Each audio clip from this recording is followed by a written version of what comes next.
皆様こんにちは、わかこです。今日はちょっとスピリチュアルについての考えを語っていこうと思います。なかなか実は顔を出すのに苦手意識があって、こういう語る感じが自分的には心地いいので、今後語りコンテンツも増やしていきたいと思います。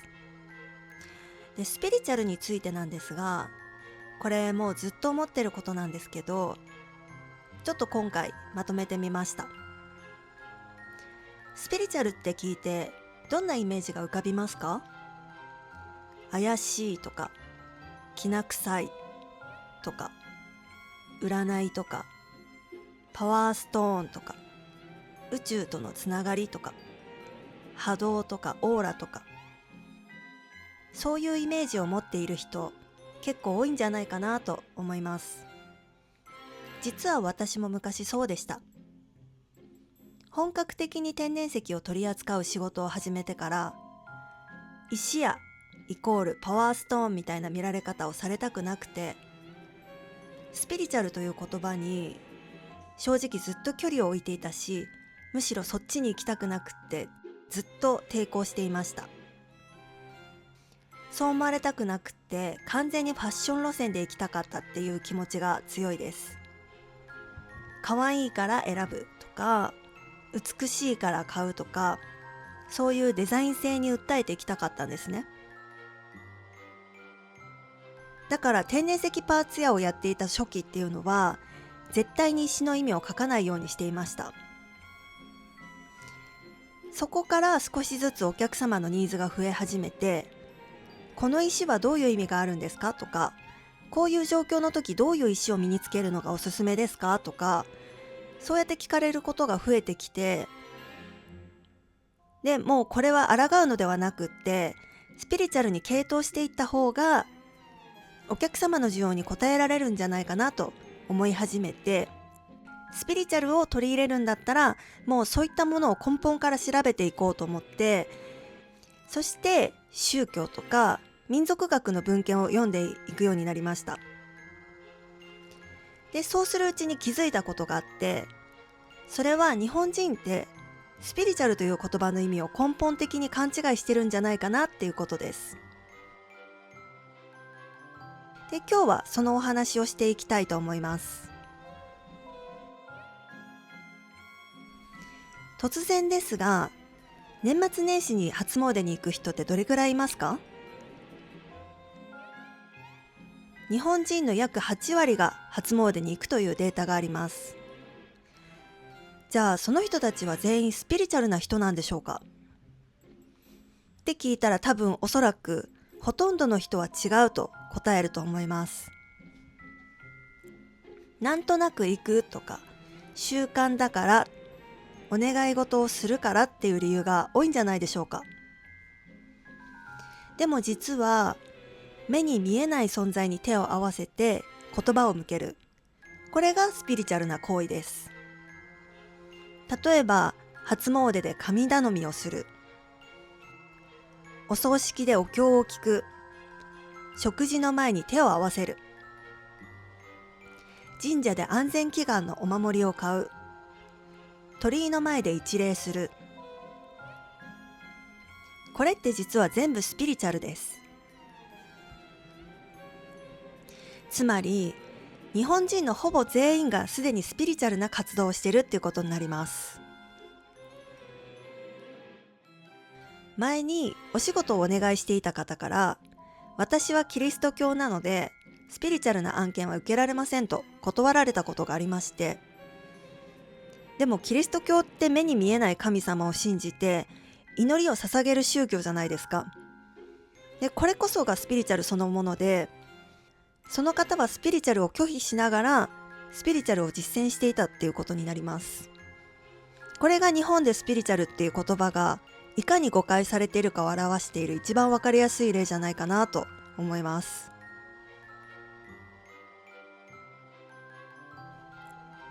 じゃあなぜスピリチュアルイコール怪しいというイメージが定着したのか。これは日本だけの現象なんじゃないかなと考えています。日本にスピリチュアルという言葉が入ってきたのが主に1990年代で、その時にテレビを通じてオーラとか前世、引き寄せの法則といったコンテンツが大流行して、スピリチュアルとセットでそのイメージが広まっていきました。これは本来の意味から切り離されて、視聴率を取るための面白くて不思議でちょっと怪しいという消費コンテンツとして流通してしまったんですね。だからスピリチュアル興味ないっていう人の多くは、本来の意味のスピリチュアルに興味がないわけじゃなくって、実はその消費コンテンツ化されたものに興味がないっていうことだと感じています。つまりあなたがスピリチュアルに感じていた違和感っていうのは正しかったっていうことで、嫌いだったのは本来のスピリチュアルの意味ではなく、歪んだスピリチュアルというコンテンツだったということです。じゃあスピリチュアルって本来どういう意味なのか。これは調べてみたのですが、本来は宗教的、精神的な物事とか教会に関する事柄、または神の、精霊の、魂の、精神のとか超自然的な、神聖な、教会のなどの意味を含む英語の形容詞とウィキペディアでは掲載されていました。海外だとキリスト教とかイスラム教の一神教を信仰する人を指す場合が多いんですが、日本の場合だともう圧倒的に無宗教が多いので、例えば八百万の神だったりとか、神社に祀られたお稲荷さんだったり、ご先祖様だったりとか、あとは山の神様や勉学の神様、自分の願いに合わせていろんなものに神の存在を込めて信じて崇めて神頼みするっていうことをスピリチュアルと言います。人類学的に見ると、もともと日本人の信仰心っていうのはもう何万年も前から持っていたもので、狩猟採集時代には私たちの祖先は石にも木にも動物にも全てに魂が宿っていると感じていました。これをアニミズムと言います。自分たちが自然の一部だっていう感覚を持っていて、これは人間が特別なんじゃなくて、石も木も動物も人間も全部同じ世界の一部だっていう考え方が根付いていました。その感覚が日本人のスピリチュアルの本来の姿なんじゃないかなと私は思っています。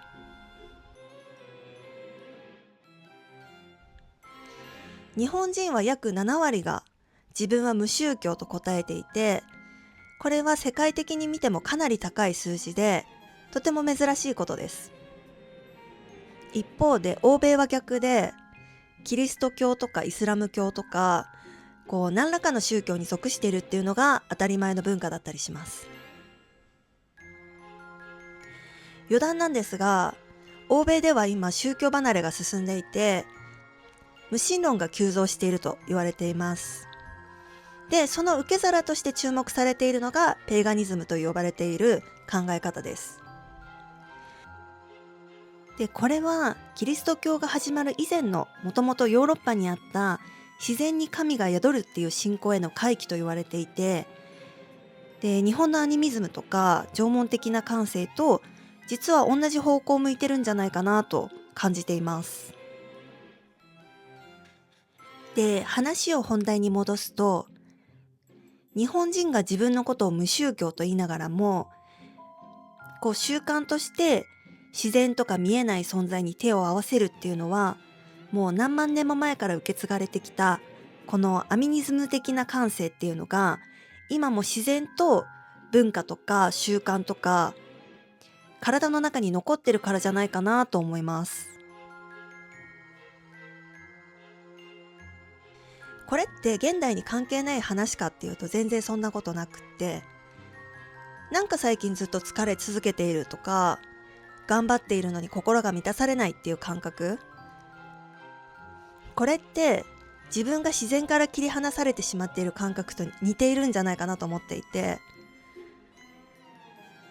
例えばマーケティングとブランディングから創造されたタワマン至上主義っていうものよりも、自然の中の一軒家がいいとか、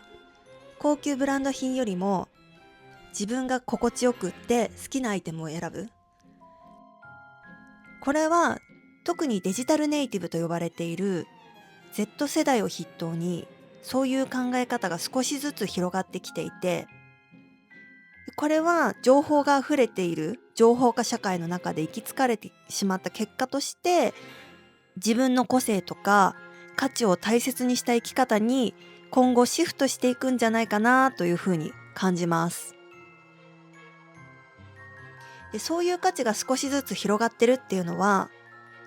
資本主義の限界を感じている人たちが少しずつ資本主義から離脱していって、で、本来から人間が持っている自然との調和とかアニミズム的な感性を取り戻そうとしてるからじゃないかなと感じます。スピリチュアルって怪しいものじゃなくって、人間が何万年も前から持っていたごく自然な感性なんじゃないかなって。それは例えば花を飾ることだったり、太陽を浴びる日光浴だったり、同じように古くから地球の一部として生み出された石に触れるっていうことも、その感性を一番身近な形で感じられるものとして挙げられるんじゃないかなと思います。石は人間の何億倍もの時間をかけて地球が作り出したもので、石を手に取って握ったりとか眺めたりしていると、本当に何億年っていうその地球の時間を感じられる気がしています。古くから人間って石とか木とか山とか自然のあらゆるものに神が宿ると感じてきました。それがアニミズムです。石に込められた神様を感じて手に取ることも、神社で神様に手を合わせることも、本質的には同じ行為なんじゃないかなと思います。スピリチュアルに興味がないと思っていた方も、今日の話を聞いてどう感じましたか？もしかしたらあなたが嫌いだったのはスピリチュアルじゃなくって、消費コンテンツ化された偽物のスピリチュアルだったかもしれません。